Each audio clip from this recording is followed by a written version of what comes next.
Почитувани граѓани, кога Ѓоргиевски стана градоначалник на Киселавода, жителите добија ветувања за паркови, градинки, катни гаражи и чисти улици.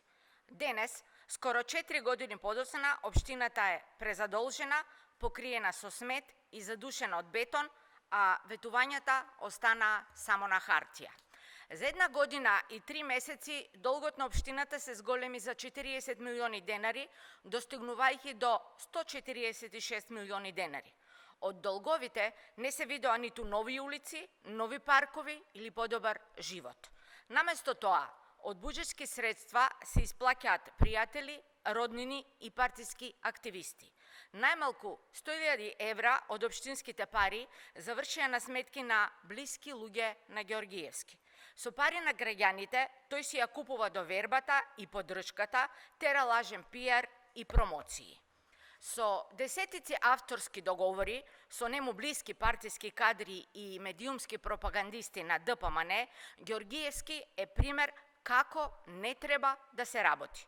Општина Киселавода во неговиот мандат стана символ за урбан хаос. Подпорниот зид во Пинтија се урна. Улиците во Црниче, Бабин Дол и Припор останаа раскопани.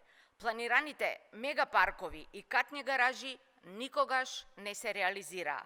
Релокацијата на Центарот за завитници и паркот на неговото место останаа само празно ветување. Наместо да го среди хаостот, Ѓоргиевски се вклучи во политичките игри, организираше блокади на комунална хигиена за да ги задуши граѓаните во ѓубре, создаваше паралелни синдикати во јавното сообраќајно предпријатие, ширеше паника за квалитетот на водата и постојано се препукуваше со Даниела Арсовска. Најголемата негова иницијатива беше да ја смени Арсовска од ЗЕЛС, а не да ја среди општината. Ѓоргиевски е најдиректно одговорен за хаосот кој му се случуваше на град Скопје. Тој стои за сите блокади и партиски битки, од кои 4 години страдаат скопјани.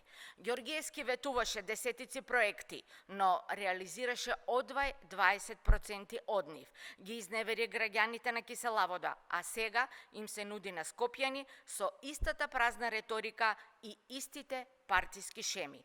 Зад сликите и пресовите стои човек кој потроши 100.000 евра за да се вдоми нему блиски луѓе, ги зголеми долговите за 40 милиони денари, остави смет, пропаднати улици и уништени зелени површини и ги претвори институциите во алатки за интриги и блокади. Скопје не смее да стане поголема верзија на Киселавода. Главниот град не заслужува пион на Мицкоски, кој ќе ја користи градската каса како каса за партијата и ќе го потоне град Скопје. Граѓаните добро знаат како изгледа кога Орце управува. Долгови, хаос, ѓубре и лаги. Нема простор за уште една таква авантура на сметка на сите нас. Ви благодарам.